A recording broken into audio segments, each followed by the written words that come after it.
I woke up to find my left hand bound by a gold chain, the other end attached to my archenemy and young wife, Sophie. Without a second thought, I pulled her up and shouted, "What are you doing? How dare you sleep in my bed?" Sophie didn't look sleepy at all. She wasn't even surprised. She just flashed a faint smile with her red lips and looked at me playfully. I raised my left wrist. "What's going on? Unbind me now." I showed her the gold chain. Sophie's mood suddenly turned volatile. "You want to go find Tiffany again, don't you? In your dreams. You'll never see her again as long as you live." I scratched my head and asked, "Tiffany who? Who is that? Why would I go looking for her?" This time it was Sophie's turn to be stunned, but only for a second. She quickly thought back to what I'd done before. Seeing she wasn't answering, I began to observe my surroundings. It was a massive room with decor that looked incredibly expensive. She asked, "What now? Going to hit me over the head with a vase again? Or lock me up?" I ignored her. Looking around, I had so many questions. "Where is this? Your house? I remember your place didn't look like this. And how did I get here? Why am I tied to you? Why are we in the same bed? What did you do to me? This gold chain is an alloy, right? It can't be real gold. Do you even know where you are? You bought this house in secret. Why did you tie yourself to me?"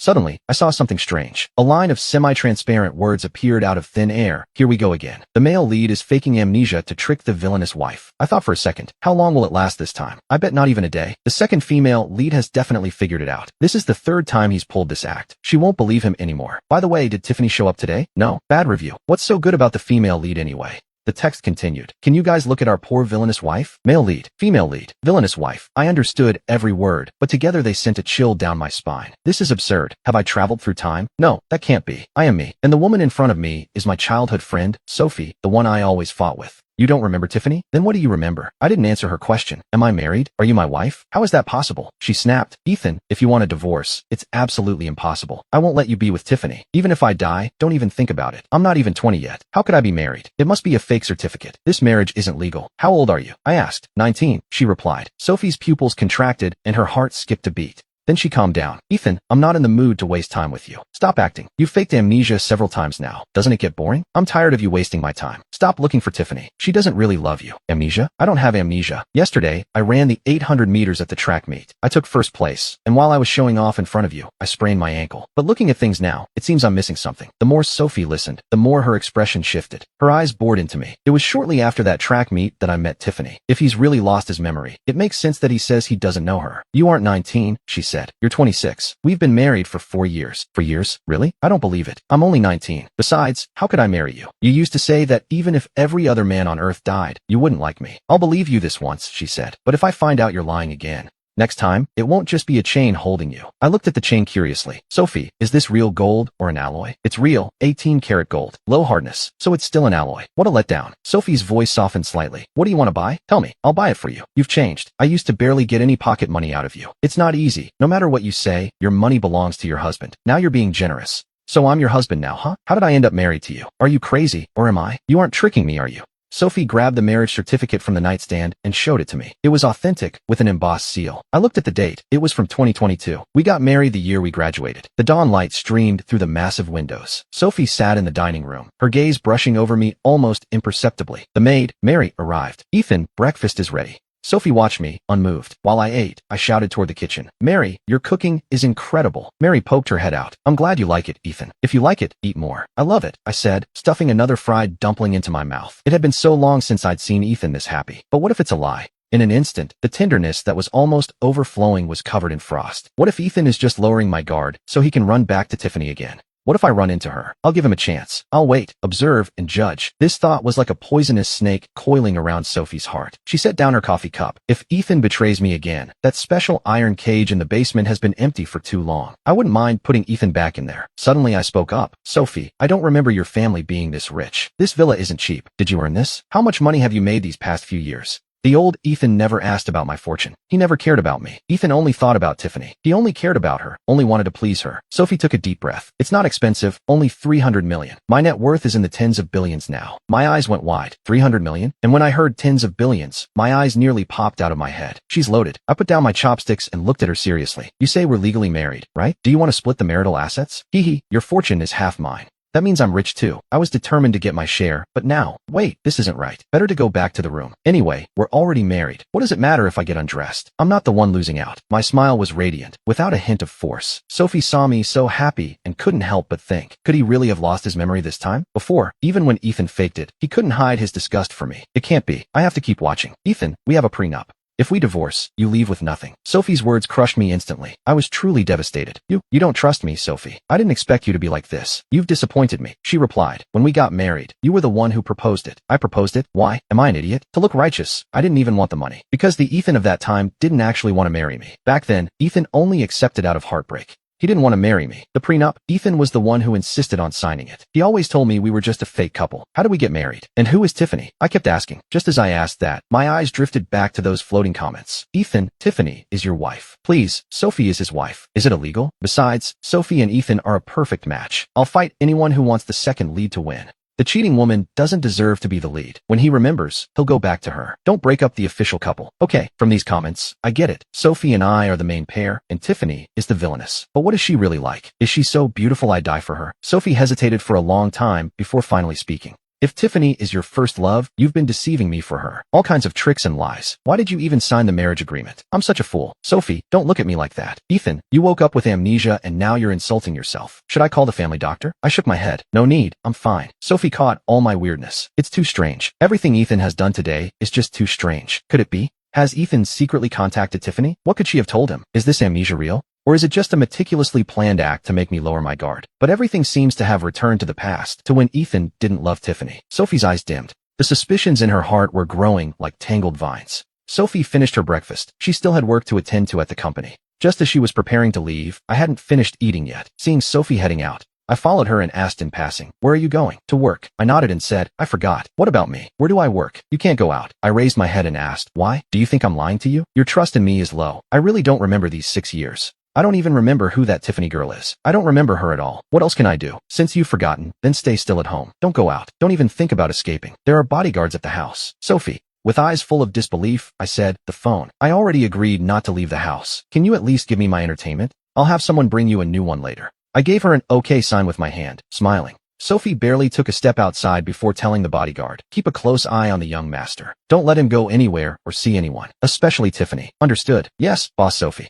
Tonight, there was a very important bidding event, a tender involving the Sophie Corporation, the Tiffany Corporation, and other companies. Sophie's assistant, by her side, was briefing her on the day's agenda. The assistant had also heard about what happened this morning. She couldn't help but feel a certain level of concern. Every time the young master does these strange things, it's to help the Tiffany Corporation steal projects. Even though the Sophie Corporation has many competitors, the Tiffany Corporation is their strongest rival. The assistant knew about this morning and couldn't help but worry. If they eliminate the Tiffany Corporation, no one could compete with Sophie. "Speak clearly," Sophie said. Inside, I wondered, is Ethan faking it so you lower your guard and then strike at the gala? I've ruined many of Sophie's deals before, but she always spoiled me, even at the cost of massive profits. The company shareholders are furious, yet she refuses to divorce. I must have been blind. How could I ignore such a wonderful wife just to crawl after a homewrecker? Sophie doesn't deserve this. If something like that happens again, I should prepare a backup plan in advance. No matter what, we must win this project this time. I can't let my husband's antics distract me. Sophie is right. At home, after eating and drinking my fill, I lay on the bed. I have to say, this bed is massive.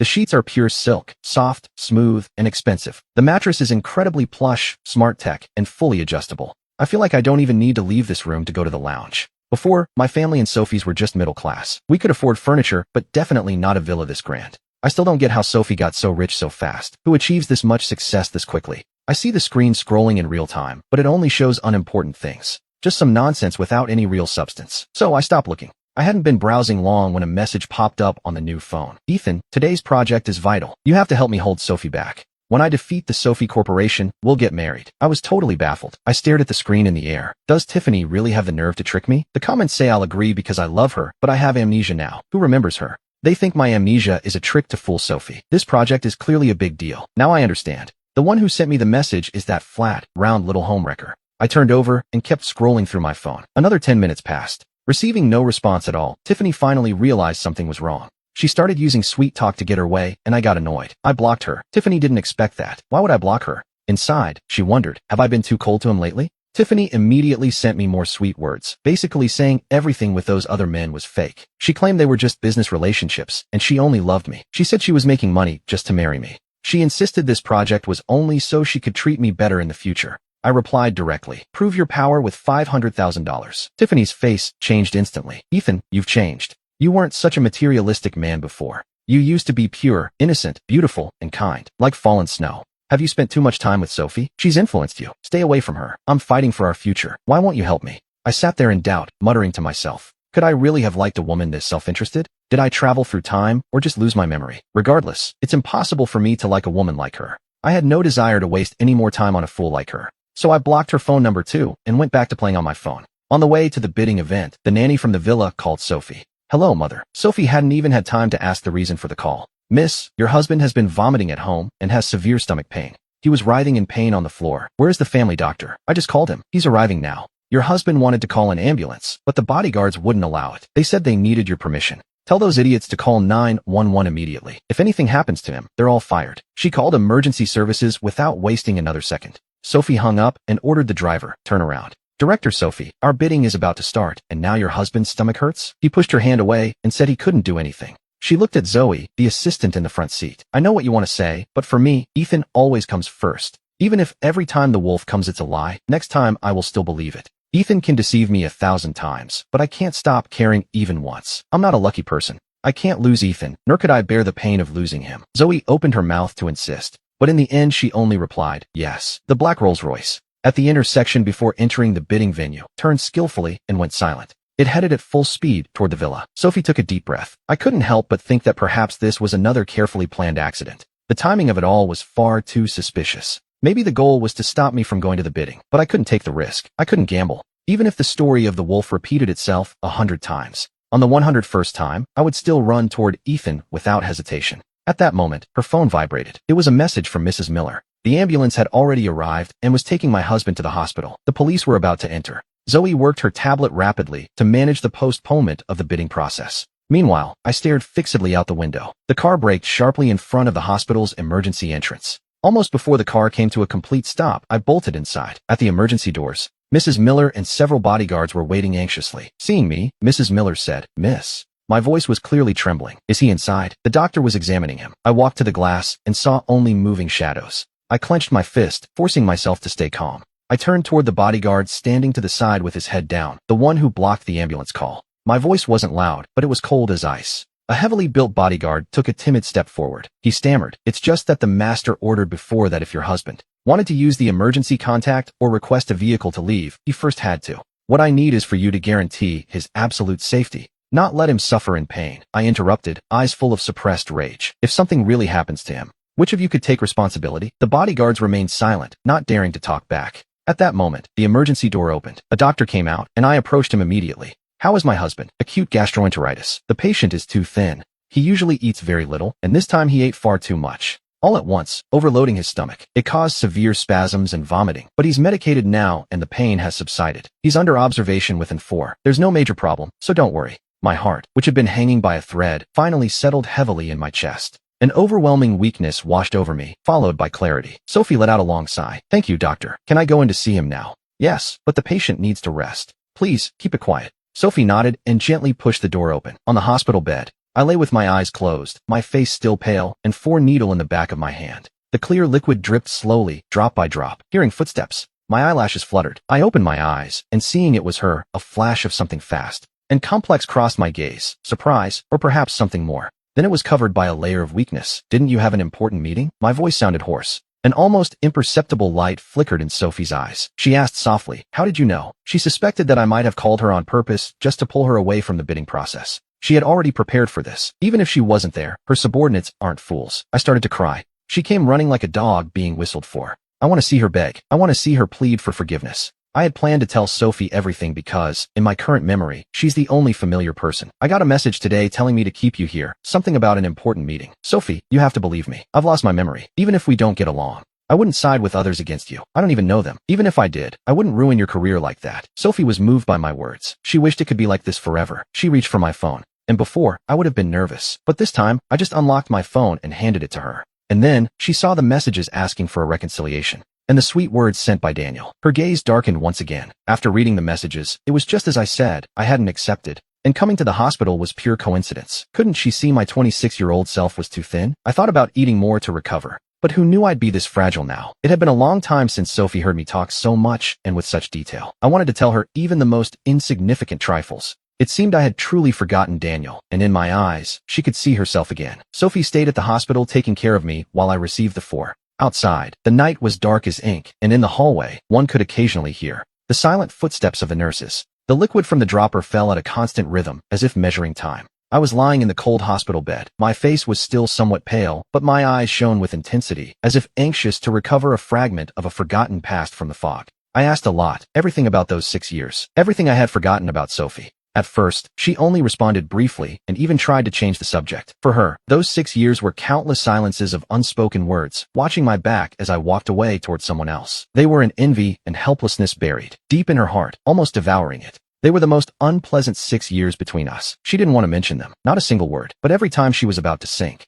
into total silence, her gaze met mine. In it, there was no shadow or attachment brought by memory, only pure curiosity, clear as the water of a stream in early autumn, reflecting none of the dust from the past. Before eyes like those, she discovered she couldn't pretend to be strong. Those bitter fragments, in the end, were extracted by me bit by bit. That guy, Daniel, how I met him. Sophie ran her fingers unconsciously over the edge of the hospital bed. The coldness of the metal seeped through her fingers, her tense tone barely revealing any emotion. Only she knew that, in her chest, the oppressive fire of jealousy still burned silently. Tiffany was a graduate student at our university. When you sprained your ankle, I was the one who carried you to the campus infirmary. She paused, as if she could still feel the weight of my body leaning on her in those days. Later, for every checkup and bandage change, I was the one who went with you. However, the last time, you were almost recovered, and I saw that you had no trouble walking. That day I had something to do, so I couldn't go to the hospital with you. That's when you met him. Just one absence. Just that one time. I took care of you every day without leaving your side for a single step, but it couldn't beat fate. A seemingly casual arrangement made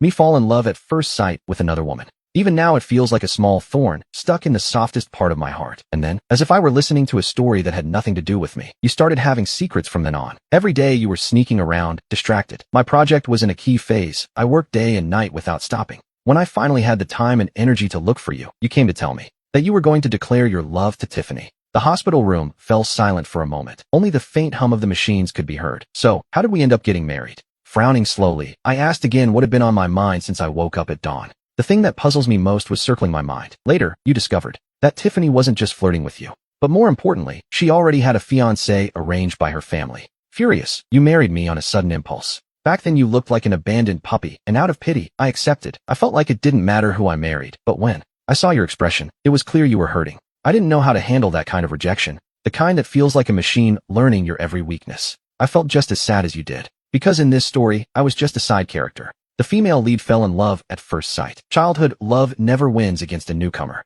The second lead didn't lose unfairly. The female lead is fake with everyone, only showing her true self to the protagonist. Come on, she flirts with everyone. How many times has the protagonist broken down because of her? Tiffany, as the heiress of the Yates family, surrounded by so many illegitimate children, naturally had to secure power first. To her, people were just tools. Except for the lead, everything was just a game. Just a game. So, why didn't she break the engagement and stay with him? When people online insulted the protagonist, calling him a homewrecker, she hit again. You call that love? But back then, the scandal was massive. I listened to Sarah's concise but information-packed narration about Tiffany's past over these last 6 years, and in my mind, a complete picture began to form. In the end, it's nothing more than a vulgar, painful story. She was ambitious, wanting to claw her way into family power, but she couldn't let go of the feelings that moved her. So, while she comforted me with promises of true love, she kept the engagement with the fiancé who gave her benefits, playing both sides, until it all came out. I took all the blame, and the woman who claimed to love me, she wasn't willing to step up and defend me right away. This plot is just a cheap romance novel. I really can't understand it. Am I that stupid? This isn't my style at all. How could I be so dumb? The 4-drip finally reached the end. I could finally leave this hospital filled with the smell of disinfectant. My gaze fell on those 2 serum tubes, and my eyes lit up again and again. Your car is way too cool. My fingers gently brushed the shiny door. 28 million. Suddenly, I turned my head, my voice laced with a bit of resigned melancholy. If I hadn't run into that Tiffany girl back then, could I have succeeded in business and been swimming in cash too? Then, through my own effort, I would have bought a mansion and a luxury car. I leaned down a bit. I tilted my chin up, looking a bit like a rogue, thinking I could even have female models or something. Have what? What do you care? I want to keep female models. My best years vanished inexplicably. I lost 6 years. 6 years, and I hadn't even seriously held a woman's hand. When I woke up, I was already tied to you. I just want to keep female models. So what? While they were giving me the 4, that brief warm atmosphere had already completely dissipated. In front of Sarah, I went back to the way we treated each other years ago. I said whatever I wanted without reservation. Get in the car. Go home. I deliberately avoided her, opened the back door, and climbed right in.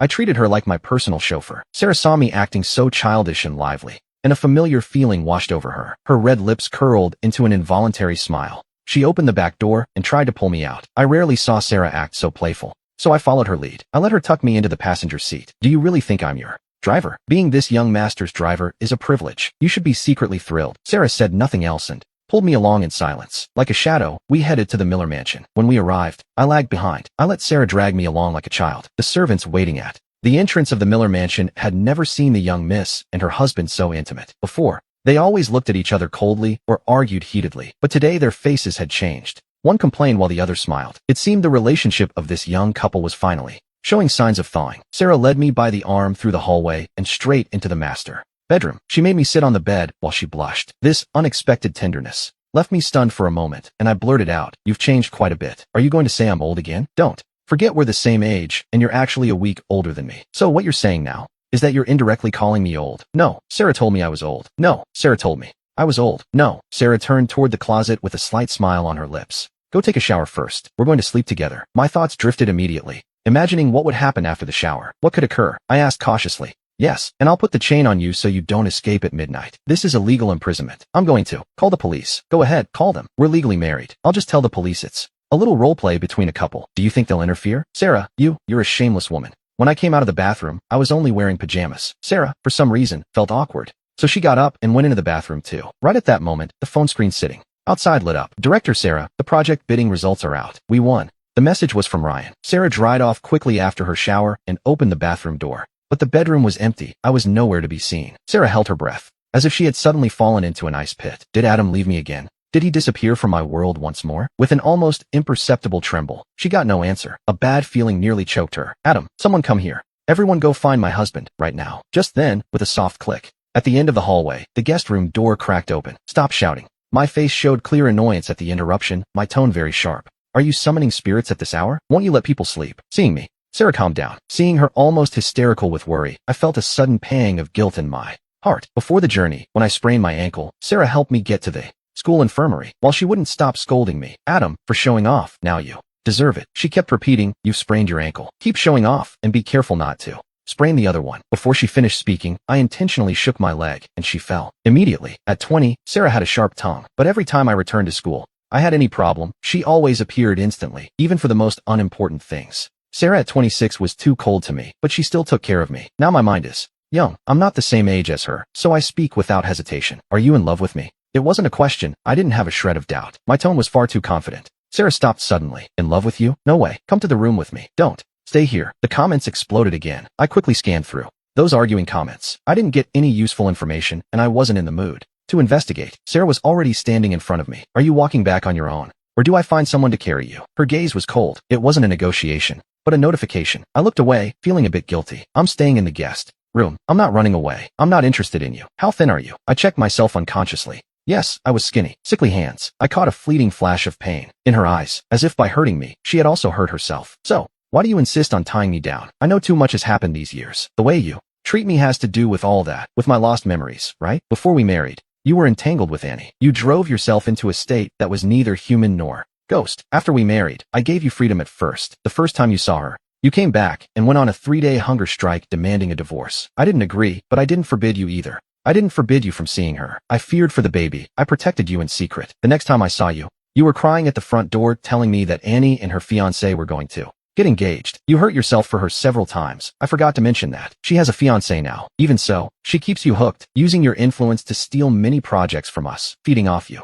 and me to strengthen herself. She didn't keep her promise to marry you, nor did she even break her engagement. And you, for her, slit your wrist. You took sleeping pills and tried to die, even when she had mild food poisoning and needed a kidney transplant. You wanted to donate yours. It's a good thing I stopped you and locked you at home, or you wouldn't be just thin and haggard now. You'd be a skeleton. Since then, I found someone to watch you by day, and at night, I chained you so you'd sleep with me. Don't even think about escaping. Is that me? Isn't that just a massive fool? Is that really me? The more I listen, the darker my face becomes. I'm sinking into deep doubt. Does the worldview of this novel's author have some kind of problem? I really can't empathize, but I won't get tangled up in it. Anyway, I've already forgotten everything. I'd better defend myself. So what if I've forgotten? To prevent you from suddenly remembering and wanting to die again, you have to come back with me. There's no need to resist. I'm not interested in you. I give in, moved by her loyalty for not having abandoned me during all these years. Sarah, although she has a sharp tongue, is also like family who hasn't left me. Fine. I'm not interested in myself either. Sarah takes me to the master bedroom and, with mastery, ties us together with the chain. She keeps her word, sleeping on the other side of the bed. I still can't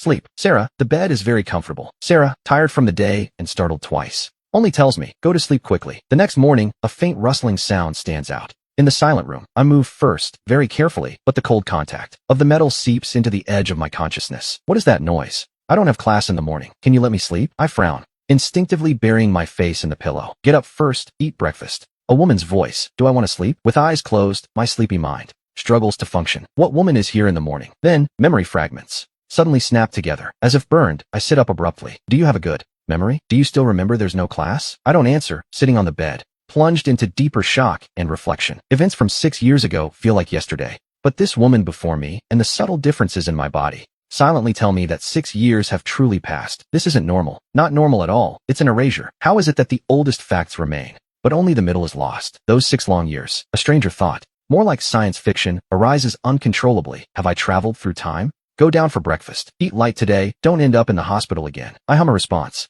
As I watch her disappear, the door closes softly. I let myself fall back, covering my head with the blanket in the gloom. I keep wrestling with that shocking theory. Sorry, I'm late. I shudder completely, and in an instant, I throw off the blanket, scanning the empty room with a piercing gaze. Who is in the room? Hello? I'm not in the room. I'm in your mind. An auditory hallucination, a sign of schizophrenia. I can't stay calm anymore. I jump up and run out of the room barefoot, rushing down the stairs with my head in my hands, hoping to force that strange voice out of my head. Sarah is here, eating breakfast in the dining room. Hearing my cry of terror, she immediately drops her silverware and runs toward the stairs, just as I reach the bottom step. Did you hit the door frame? What happened? Her gaze quickly scans my pale face. Clinging to her like a lifeline, I grab her arm and speak rapidly. My voice is still trembling. I heard a strange voice saying it was inside my head. Sarah, do I really have a problem? Schizophrenia? I asked, shaking. What are you saying? Where's this voice? Sarah only frowns slightly and looks at me with confusion. My confession is suddenly interrupted. Are you deaf? I'm worried about you, and you insult me by saying I'm deaf? This accusation reaches her ears clearly. Sarah stands there stunned, looking completely betrayed. I just said so many things, and you didn't hear a single one. I said you're deaf. Your ears clearly work fine. I am furious and distressed, my fear temporarily overtaken by anger. Actually, you haven't made a single sound. Amnesia, auditory hallucinations, and now signs of aphasia. She doesn't dare delay any longer. Come on, we're going to the hospital right now. At that moment, that voice sounds in my head again, with a reassuring tone. Host, do not be afraid. I am not a pervert or schizophrenia. I am System 0137. System 0137. My struggling stops, and the chaos of my thoughts is redirected by this abrupt term toward a completely new direction. I repeated it unconsciously. Host. System 0137's voice was steady and flat. I'm sorry. I was supposed to meet you yesterday, but headquarters was rushed by a meeting. I could only join you now. Also, you cannot mention my existence directly to others. Any related words will be automatically blocked. We can speak directly in your mind. It's safe, and you won't be considered mentally abnormal by the outside world. I understand now. It's not that Sarah is deaf. Those words were just blocked. It clicked. My frayed nerves miraculously relaxed, and an absurd curiosity even surfaced. Like a phone number? I thought, stepping into the bathroom. System 0137 fell silent for a moment. Then an emoji projected directly into my consciousness. There are emojis too? I opened my eyes in surprise, nearly shouting out loud. Ryan. Sarah's calling snapped me back to reality. She watched the rapidly changing expressions on my face, and her anxiety reached its peak. Yesterday, memory loss. Today, temporary aphasia and auditory hallucinations. And now staring into space with strange expressions. These overlapping symptoms really aren't encouraging. Are you okay? We must go to the hospital right now. I was completely back to myself, seeing the raw worry and determination in her eyes. I quickly waved my hand. I forced myself to maintain a normal expression. It's nothing. Just a bit of a bad mood from waking up. My mind is still a little confused. Let's have breakfast. I'm hungry. Sarah wavered between doubt and belief. After breakfast, before leaving for the company, she called the family doctor. While a middle-aged man examined me, another man burst in crying, "Son-in-law, please, intercede for me. Don't fire me." With my current 20-year-old mind, I had never witnessed an elder kneeling before me. I rushed to help him up. Get up first. Speak slowly. Son-in-law, I have to support my parents and 2 children still in college. I really cannot lose this job. The bodyguard quickly reported the situation at the villa to Sarah. The number I changed yesterday, Tiffany found out the same day. At home, there is indeed a mole. Tiffany, on one hand, she monitored the movements of the company, and on the other, she kept leading Ryan on, deliberately provoking him. She really thinks I, Sarah, am just an ornament. After hearing what the man had done, the little sympathy I felt vanished completely. Having someone like you, who betrays and plays both sides at once, by my side is like planting a mine. Too dangerous. Today you betray Sarah. Tomorrow you will betray others. Today you skip training. Tomorrow you might end a life. Someone like you, the family cannot afford it. I will settle your salary according to market standards. If you keep causing Trouble. I will file a lawsuit for violating employee regulations and demand compensation. The bodyguard transmitted every one of my words to Sarah in real time. Sarah's initially cold face gradually relaxed. The results of the examination from the family doctor showed I have no physical problems. I'm just too thin. Sarah felt completely relieved. Today has been the happiest day in recent years. I hope this amnesia lasts a little longer, Ryan. But this time, I won't let you escape again. It seems Ryan really has forgotten. I hope he never remembers and stays by my side forever. Willingly by my side. I return to the bedroom, lie down, and the system dialogue begins in my mind. Can you change this code? If someone sees it, they'll think a delivery order arrived. Understood. How would you like me to address you? Don't use sir. I still feel quite young. Can you adjust your way of speaking? You're too calm, too cold. Agreed. Everything can be adjusted. Does a lively and friendly tone work for you? That's fine, as long as you don't sound like a robot. Otherwise, I won't feel like talking. As for the name, first introduce your functions to me. I come from the male protagonist department. My main mission is to save the protagonist. In short, I'm here to help you. What do I have to save? Is it that she has me locked up? Or is Sarah hurting me? Host, there is something I must tell you. First, you must prepare yourself mentally. The world we are in is actually a novel. I already know that. How do you know? It shouldn't be possible. I just arrived. I haven't said anything. Did other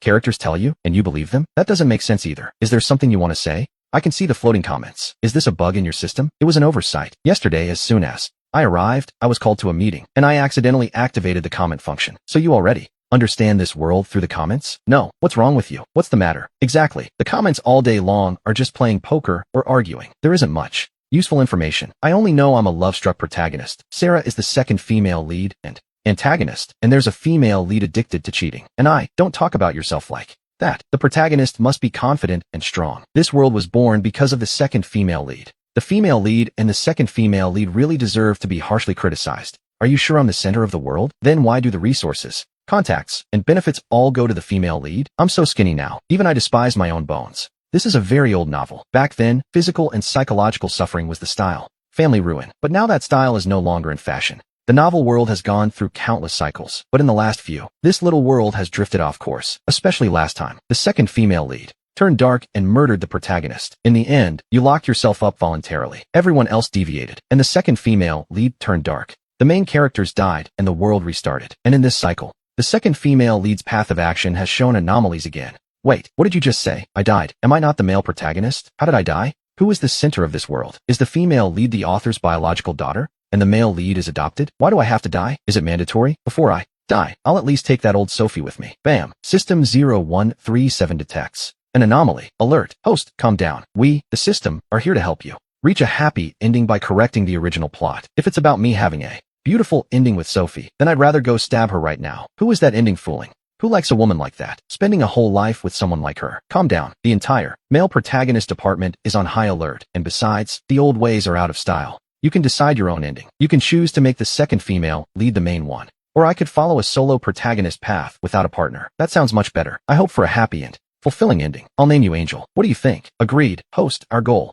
is happiness and fulfillment. Let's have a good partnership. You still haven't said what functions you have or how you plan to help me. That floating comment feature is both a help and a nuisance. They argue all day and ruin everything. Your angel apologizes. I'm sorry. Host, I'll deactivate it now. If you want to see them in the future, you can reactivate them in your consciousness. You need to complete the main storyline to reach your happiness. Every time a stage is reached, rewards are unlocked. The grand final prize is growing old together. If you have no partner, you can reach the end of life in peace on your own. Growing old together also counts as a grand prize. What do I do if I have bad luck and the person I chose betrays me? You can change them at any time. The person you choose next will continue to provide this grand prize. The protagonist system will always put the protagonist first. I'm quite satisfied. I have another question. 2 days ago, I was in college and now I've already been married for 4 years. Why? Well, let me give you an excuse. No, not that. Let me explain. At the start of the story, I took you to headquarters to connect to the old terminal. Of course, the novel characters have no memory of headquarters. It took me too long to update the system. You and I should have arrived 6 years ago. What's wrong with you? What's wrong with you? But the headquarters network was slow, which delayed my update. 1 day at headquarters equals 1 year in the small world. I wanted to save and return, at least to the moment you got married, but I didn't make it back and arrived at an even worse present. Both physically and mentally, I've been damaged. I was a college student, and so were you. But this is too unreliable. What did you even gain from your update? I'm from this year, a system that just graduated college. You are my first host. What? Are you even reliable? Anyway, I'm not very reliable myself. I'm starting to doubt your skills. I have confidence. I believe you will be happy. Ask away. This world lost 6 years for no reason. Was I here or not during those 6 years? But this world has me, and it follows the plot of the novel. Those 6 years were the execution of the world's program, commonly known as automatic control. Since it can be controlled automatically, why do they even need me? In theory, the plot of this novel says I would follow this path of development. The automatic control would also follow this program. So, what is the difference between me and that? Besides, it's too different from my own personality. It just doesn't seem like something I would do. The difference is that the body under automatic control gets hurt but feels no pain. It has no emotions or thoughts, but you do. Since I have thoughts, how could I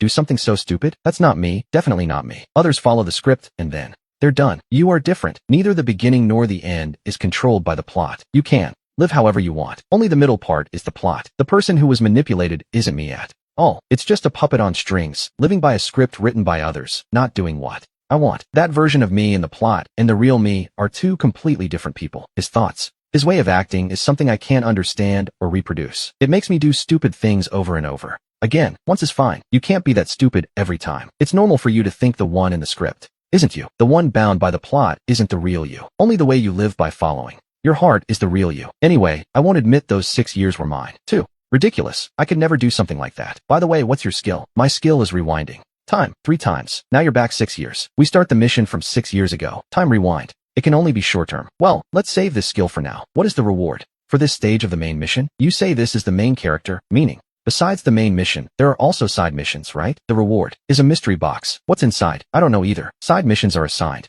randomly based on the characters you meet. You can choose to do them or not. Sounds interesting enough. Group C managed to win the project. They took a safe, profitable deal, which means Group C will pull ahead among many struggling companies. The night Tyler knew the result, he locked himself in the Tyler building. In the president's office on the top floor, he was the only one left on the entire floor. The notification email of the bidding result sat coldly on the computer screen. Every word was like a needle, stinging his eyes. He stood up slowly, walked to the floor-to-ceiling window, and looked at the bright night landscape of the city. This business territory that he believed would soon be under his control seemed to mock his incompetence at that moment. He began to smash things frantically. After venting his rage, still in his suit, he stood among the debris. His hair was messy, strands on his forehead soaked with sweat, and his phone screen lit up. It showed an incoming call from his fiancée, Ethan. He didn't answer. He just stared at the flashing name, looking at the coldness from 3 months ago. To win the government bidding and to obtain 51% of the E family's shares, Tyler signed a betting agreement with Ethan. If the project succeeded, the family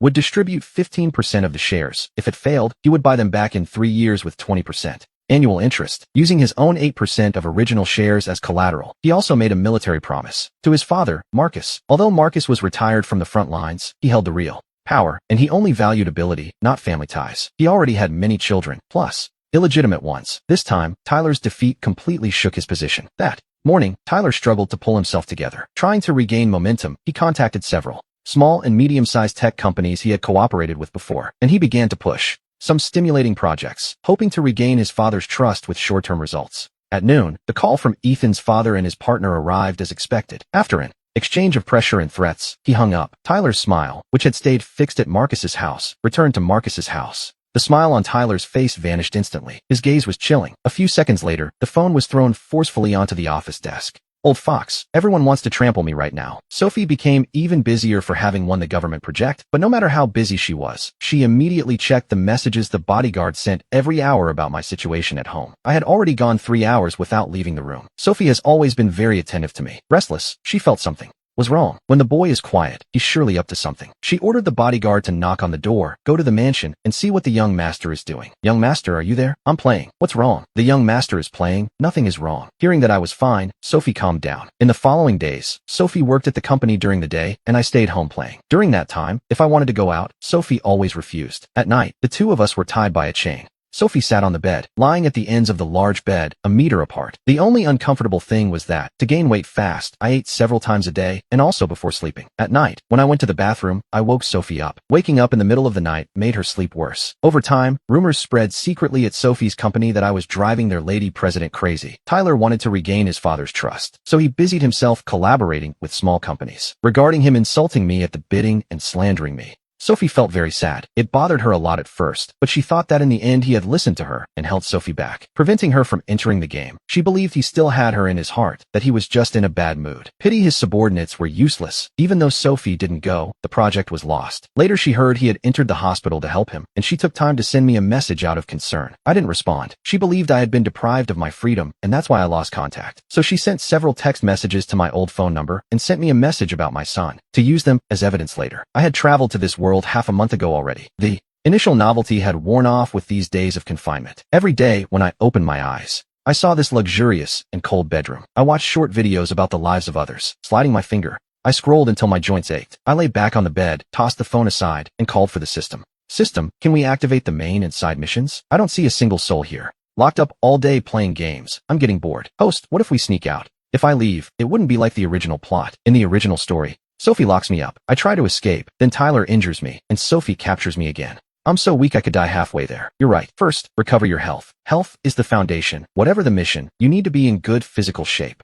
Speaking of recovering your health, host, if you manage to get back to life, to a normal weight, you'll have completed the first stage of the happiness goal. What do you say? Recovering my health counts as a goal too? Yes, a happy ending requires physical and mental health first. What's the health standard? At least several indicators must meet the health standard. With no other illnesses, for you, it simply means gaining weight. I worked hard for half a month and only gained 6 or 8 pounds. Your height is 6'2". The minimum weight should be 140 pounds. Are you capable of that? The function is unique and assertive. It's a general value. Stop weakening yourself. One thing greets the others and gives us a way to immerse more. With that, the spirit is secure through all changes. It has been an example of faith. In the center of a beautiful scene, too similar to a Shakespearean window, exactly different. New bolts. The state of joy takes over. I slowly scan the table and look behind me. Medium rare steak, raw fish, and tender stir fry. Green onion with eggs, a 10-ingredient tonic soup, and goji berry tea on the side. A strange and striking combination. Sophie ordered it specifically this afternoon. She said from today on, we must prepare tonic meals to strengthen your blood and energy.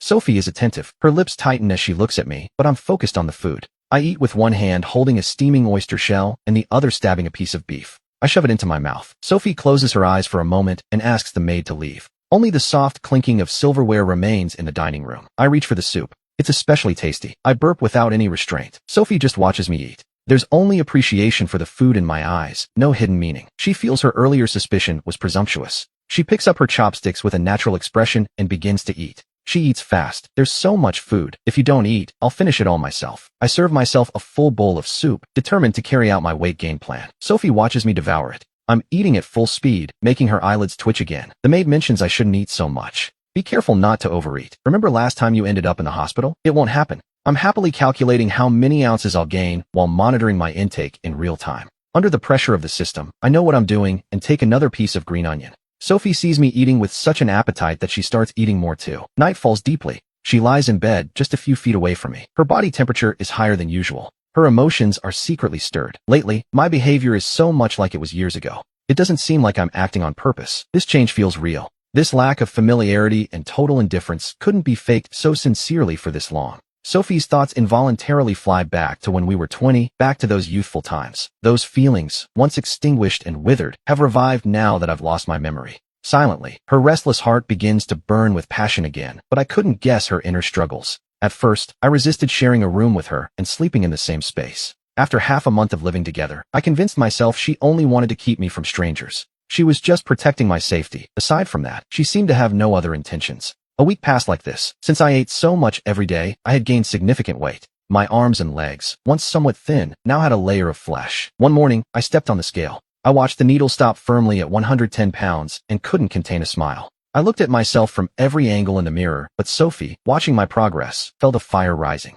A silent fire ignited inside her. At first, she just tossed and turned in bed at night. She couldn't sleep. After all, her body wasn't weak. Then, she entered a subtle agony. She often woke up in the middle of the night, only able to watch me sleep in the dim light. I was in a deep sleep by her side, completely unaware, seeing me so dead to the world. That heat and burning in her heart eventually turned into resignation. One step at a time, she thought. She didn't have the heart to wake me from my dream, nor did she want to force herself into a cold shower. She couldn't explain it to me. On another familiar night, the heat invaded her more intensely than before. Sophie felt sweat on her temples. She gently lifted the blanket, took the keys, and unlocked the chain. Half asleep, I rolled toward the center and pressed myself against the skin of her arm. She practically fled to the bathroom, wanting to wash away those strange thoughts. When I woke up this morning, I had no idea what happened yesterday. As always, I got up and went down for breakfast. Sophie watched me, seeing my complexion improve day by day. Deep down, she felt very happy. Being at home is too boring. I want to go out. Besides, I think I need a job. Staying in your house all day isn't a plan. Hearing me describe myself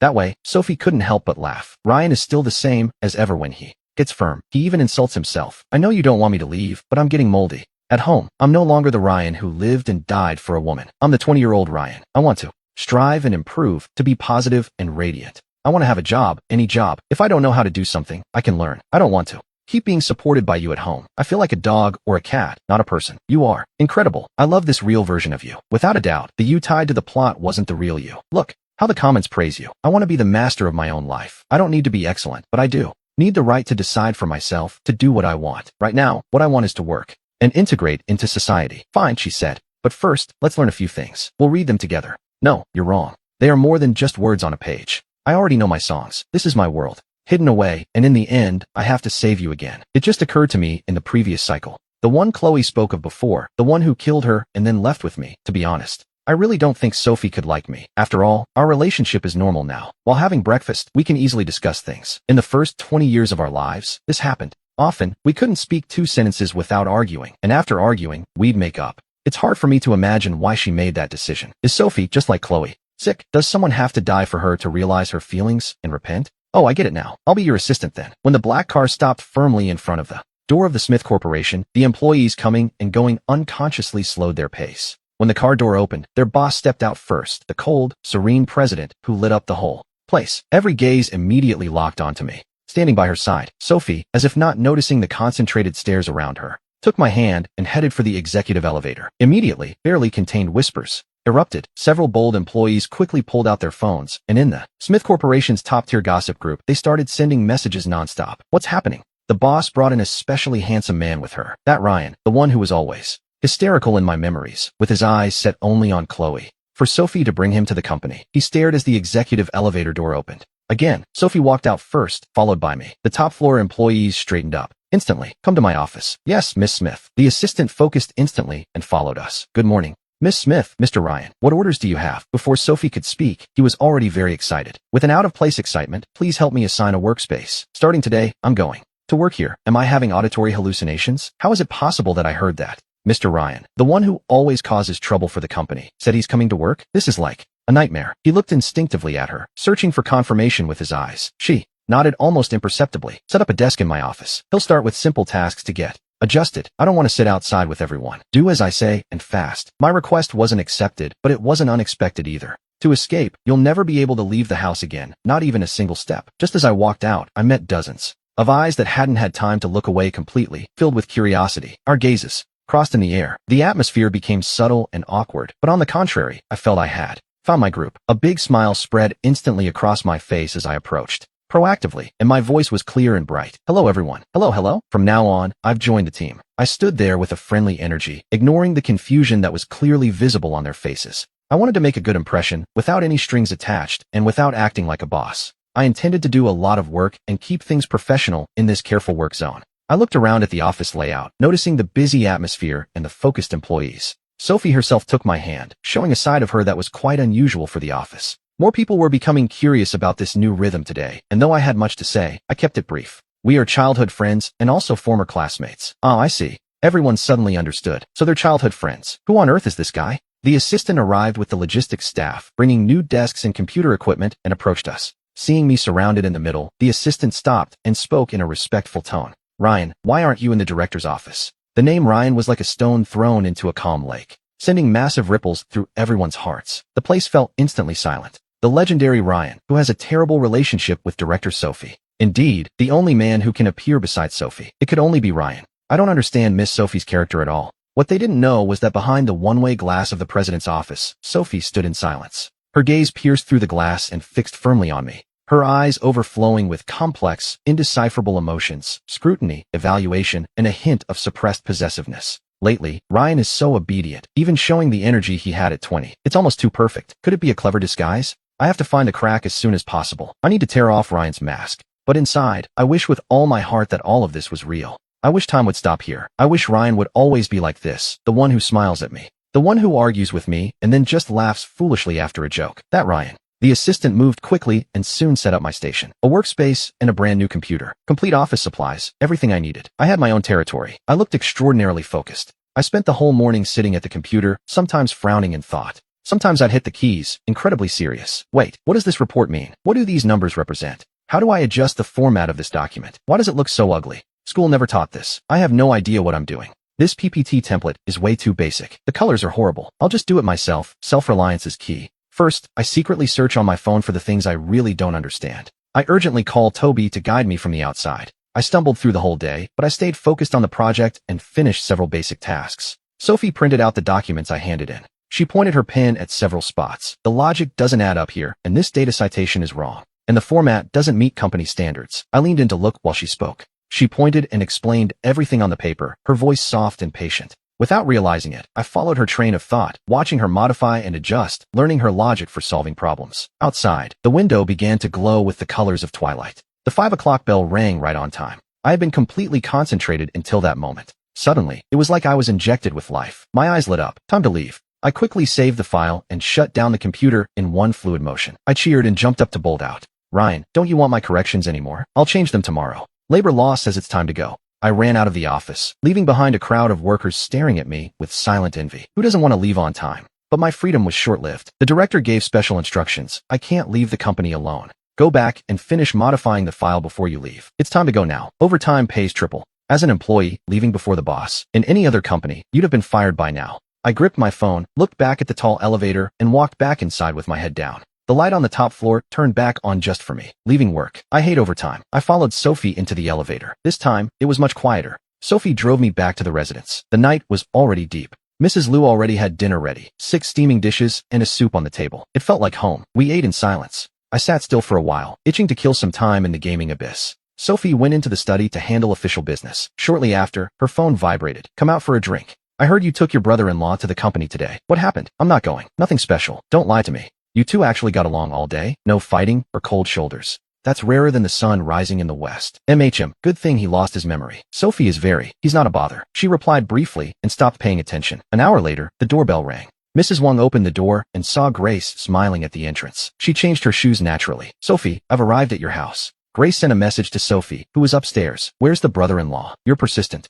Sophie came down and walked toward the closed master bedroom door. Did you come specifically for this gossip? Well, yes. It's a miracle you didn't fight. Of course I want to see it with my own eyes. Grace straightened up, eyes shining. Sophie said indifferently, we aren't zoo monkeys for you to visit. By the way, wasn't Ryan crazy about that Tiffany girl? Why the sudden change? Don't tell me you're being fooled again. Back then, he caused such a scene over Tiffany. Grace, as Sophie's best friend, had accompanied her for drinks many times because of it. She was still wary. A faint flash of softness passed through Sophie's eyes. He lost his memory. Last time he faked pain too, and you gave in. This time he just improved his method. It's real. He doesn't even remember who Tiffany is. What if he just improved his acting? Sophie, don't fall for it again. Before she could finish her sentence, the sound of a door opening echoed. Both women looked up at once. I walked out in loungewear. I stood by the railing and looked down, my gaze clear and steady. With a mix of surprise and curiosity, Grace stood up immediately, flashing her signature bright smile. Hi, brother-in-law. Were we talking too loud? Did we disturb you? I walked down the stairs and nodded to her, polite but distant. Hello. At the same time, I urgently called out in my mind.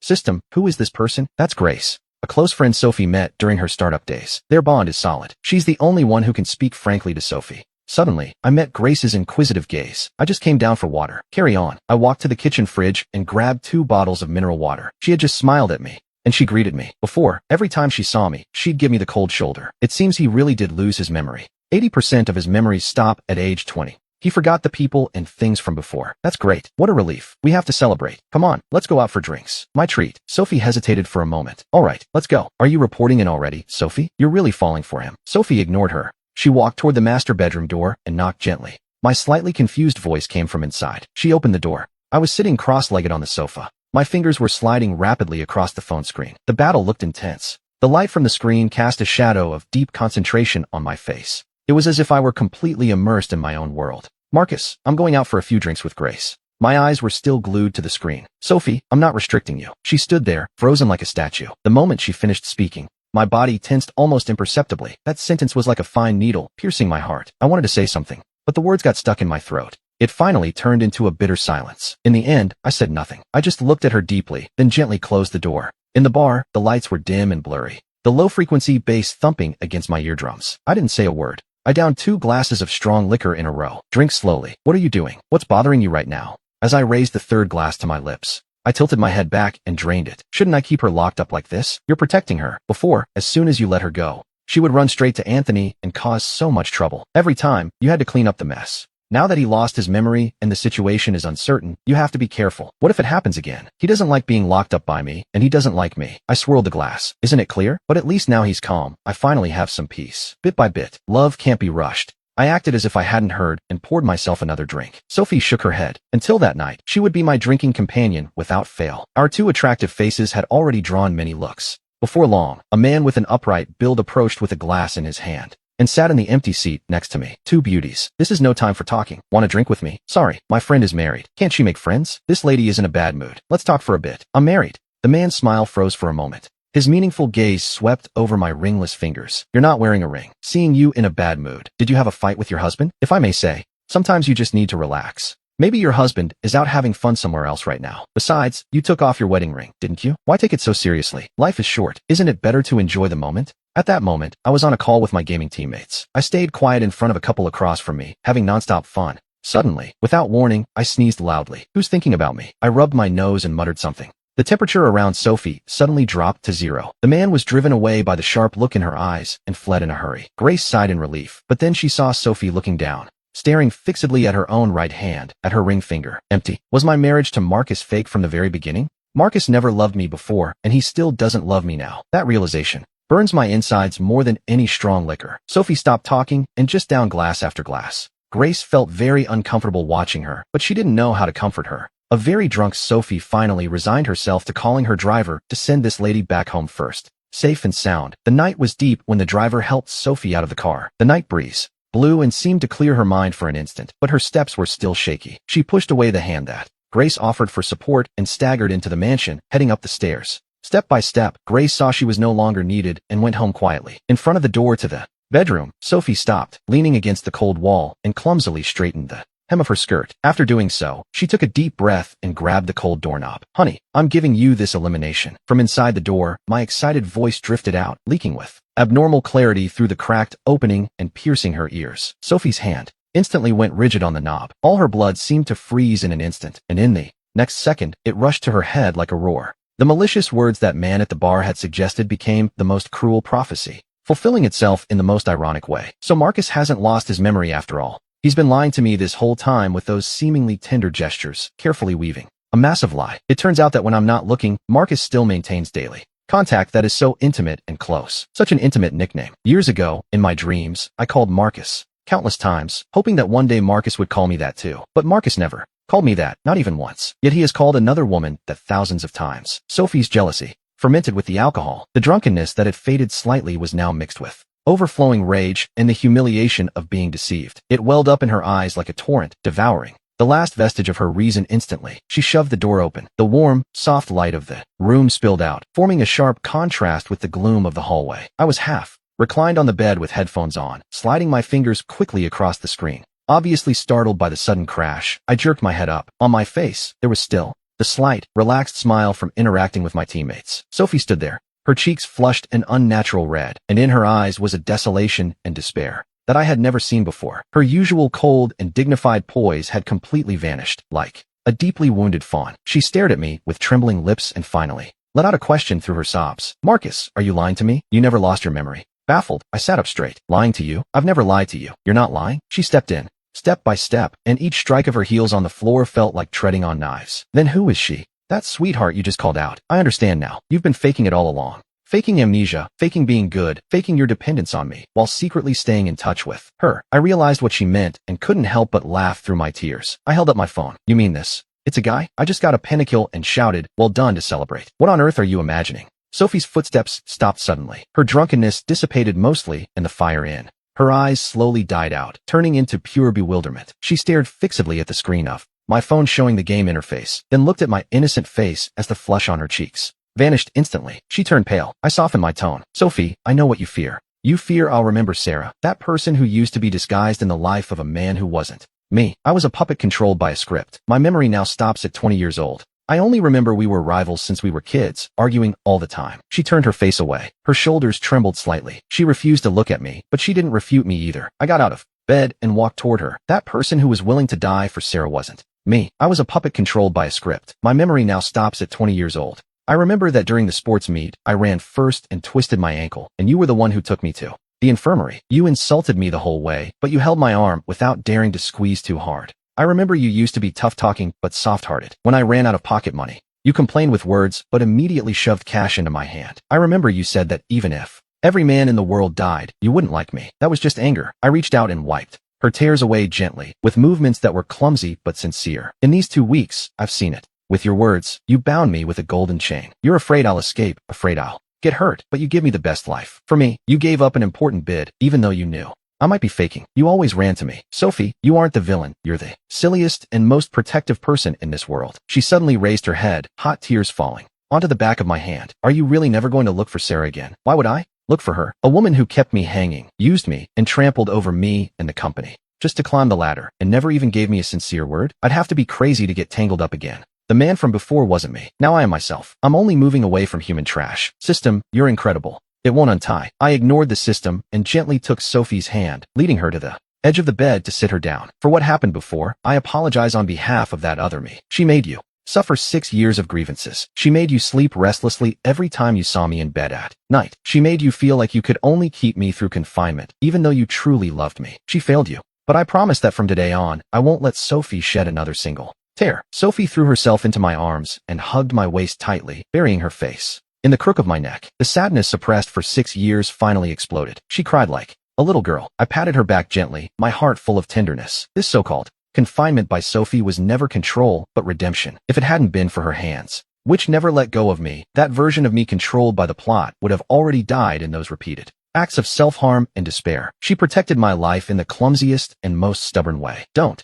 bind me with chains anymore. I'm not afraid. But if you are, wherever I go, I'll take you with me. I'll follow you to work and be there when you leave. I won't leave your side for the rest of my life. She raised her eyes, red from crying, and asked in a low voice, really? Truer than solid gold. Besides, I'm going to work hard and help you manage the company. I'm not going to leave you. I used to hold you back, but from now on, I'll be your firmest support. That night, for the first time, we slept without a meter of distance between us. I held her, and she curled up in my arms, sleeping peacefully without tossing or turning or waking up at midnight. The next morning, when Sophie woke up, she was still a bit embarrassed. Having just woken up myself, I teased her on purpose. Boss, who was the one crying yesterday? She glared at me, but her usual coldness was gone, replaced by a hint of flirtatiousness. Before even getting ready, I directly ordered the bodyguards to put away all the gold chains in the house. From now on, I'll bind you with a sincere heart, firmer than anything else. In the following days, I fully integrated into the company's work. Since the beginning, I didn't even understand the reports, but slowly I began to learn business knowledge. With Sophie handling the company affairs, I progressed rapidly. Since she taught me with great patience, I also worked my hardest to help her. I just wanted to lighten her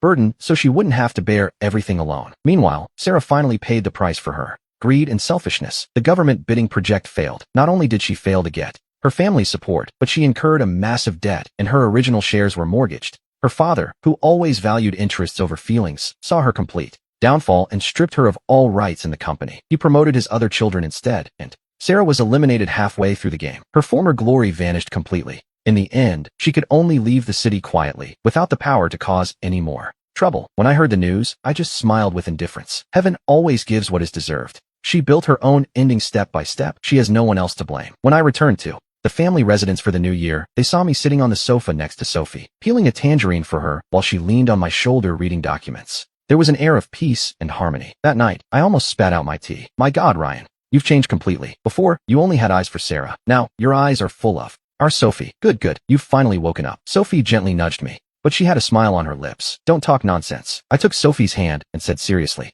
I was blind before. Now I see clearly who truly deserves my appreciation. Host, the first time you held Sophie's hand, the task was successfully completed. Your health indicators have reached the goal. The second phase of the mission is activated. Protect Sophie. You have received the surprise reward box. The United Hearts bonus has been obtained. From now on, the two of you will be in sync. There will be no more misunderstandings. The days passed one after another. My weight slowly returned to normal. I was no longer that skinny, gaunt figure from before. I was full of energy and vigor. My relationship with Sophie grew deeper every day. Of those difficult things that passed, Sophie's kindness and a bit of forgiveness made everything equal now. I am no longer the cursed man I was. I felt cheerful and strong. I knelt on one knee and pulled a diamond ring from my pocket. I bought this with the first money I earned. Sophie, when I was 20 and twisted my ankle, you helped me walk this path. Now at 26, I want to take your hand and walk through life together. Our previous marriage was out of spite, conformity, and accident. Now I want to marry you because I love you. Will you marry me? Sophie's eyes welled up. She nodded vigorously and with a choked voice said, yes, I do. I placed the ring on her finger, stood up, and embraced her. From now on, there are no rivals. Only me and my wife, forever together, never apart, growing old together. Host, final mission completed. The grand prize, grow old together, is activated. I wish you and Sophie a happy life of peace and prosperity. I held her in my arms, my heart full of satisfaction. I once thought I was a puppet trapped in a novel with a written destiny, destined only for tragedy. But now I know that as long as I stay true to my heart and value sincere affection, I can break all bonds and live as I truly want. Sophie, with 6 years of stubbornness and protection, waited for the real me. I, with the rest of my life of tenderness and companionship, will repay all her injustices and waiting. In the quiet of the night, I looked at Sophie sleeping beside me and gently kissed her forehead. In this life, marrying you is my greatest luck.